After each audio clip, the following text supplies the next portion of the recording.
Good evening, ladies and gentlemen. Apologies for dispensing with all protocol in the interest of time. I feel I have a lot to say in 8 minutes. Tonight I'm speaking on behalf of the Guyana Equality Forum, which is a civil society network made up of currently 22 local groups working cohesively to achieve justice and equality for all Guyanese. When I saw the theme, Education as Freedom, the immediate thing that came to mind was Bob Marley's famous lyrics, "Emancipate yourself from mental slavery. None but ourselves can free our minds." The Guyana Equality Forum believes that 50.5 years and counting, Guyana's independence project is still incomplete, and that education is key to unlocking our freedom as a people.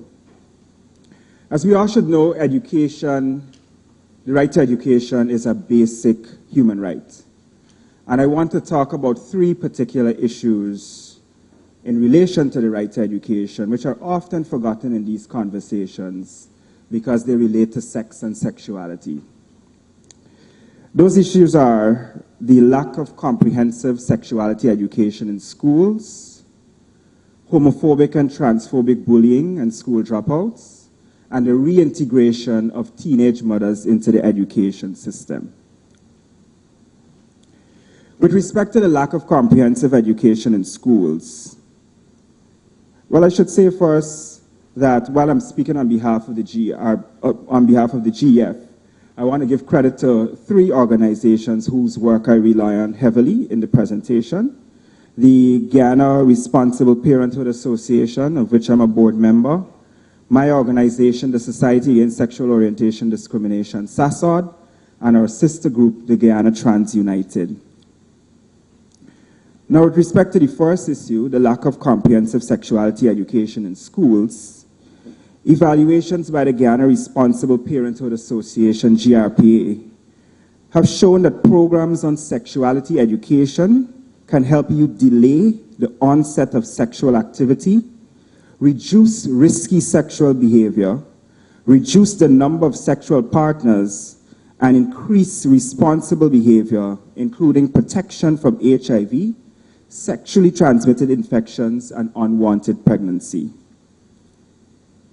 Importantly, the evidence shows that youth who receive comprehensive sexuality education are not more likely to become sexually active or increase sexual activity. In fact, the experiences shows that negative sexual outcomes are contrary to what others might believe. Also, research by the youth-led international organization Advocates for Youth show that comprehensive sexuality education programs do not encourage teens to start having sexual intercourse. They do not increase the frequency with which teens have intercourse, and they do not increase the number of a teen's sexual partners.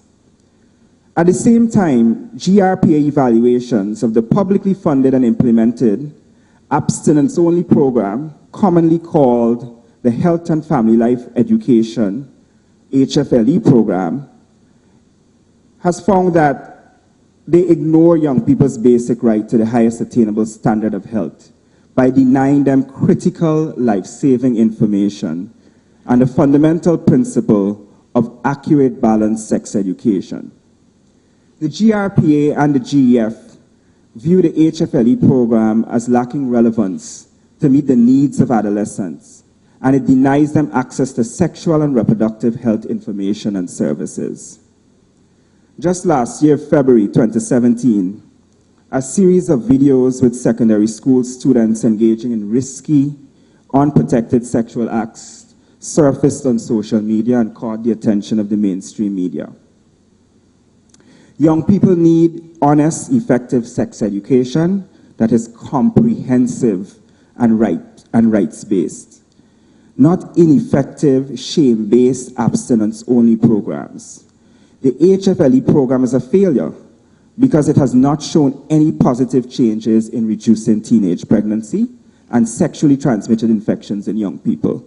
Even faith groups like the Roman Catholic Justice and Peace Commission have joined the call for comprehensive sexuality education in schools.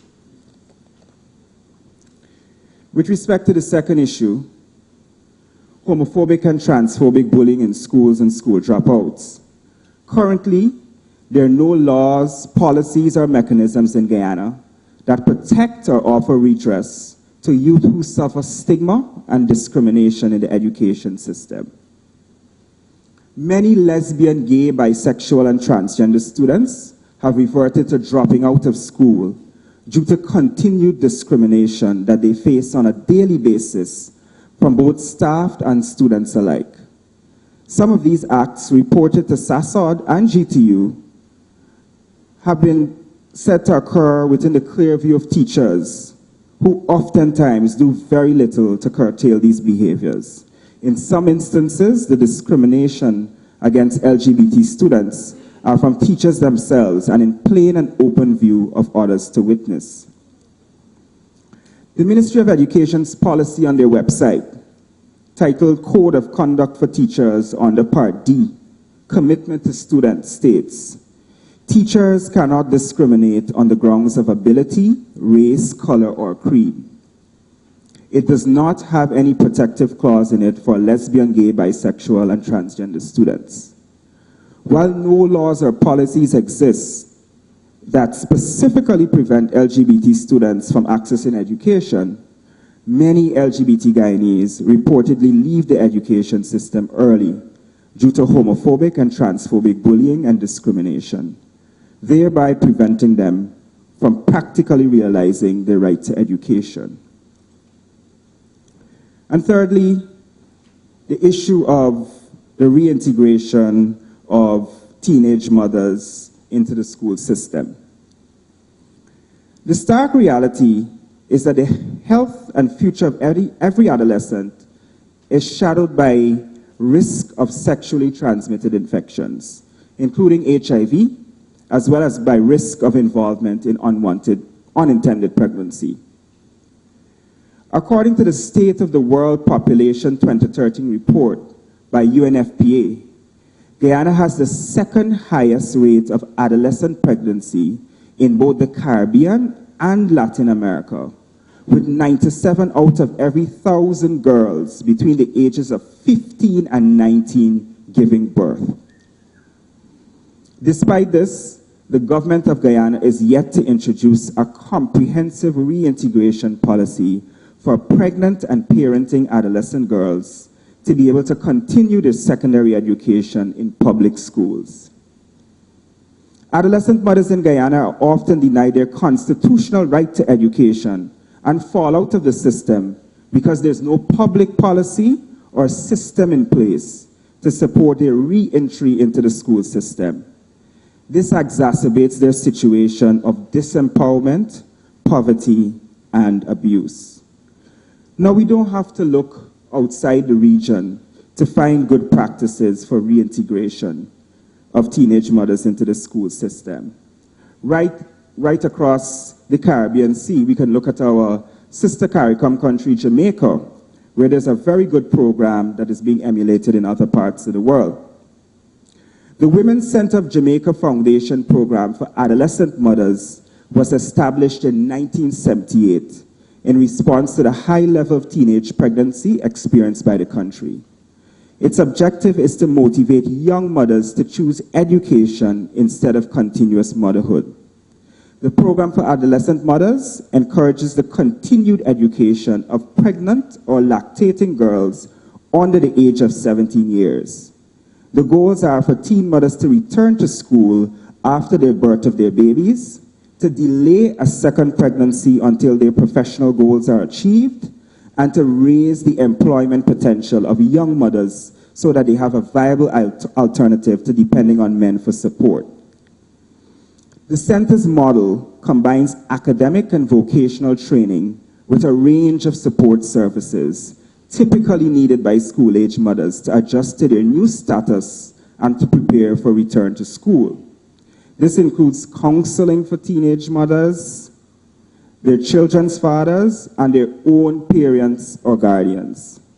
Parenting education, family planning, sexual and reproductive health training, time management, and budgeting form part of a wider life skills development focus intended to motivate girls to maximize their potential. This holistic approach has attracted the attention of several Caribbean and African states seeking to adapt the model in improving their responses, their national responses to teen pregnancy. I want to close by reiterating 5 key recommendations for the government of Guyana, especially the Ministry of Education. Firstly, amend the ministry's policy on discipline of teachers, code of conduct to include sexual orientation, gender identity, and gender expression as protective categories from abuse and discrimination. Secondly, develop and implement a comprehensive reintegration policy for pregnant and parenting adolescent and teenage girls to be able to complete their secondary education.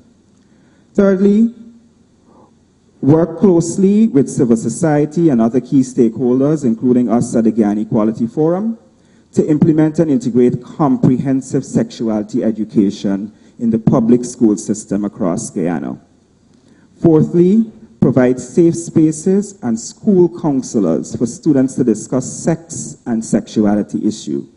And last and certainly by no means least, study and adopt the Women's Center of Jamaica program for adolescent mothers and implement it here in Guyana. Thank you.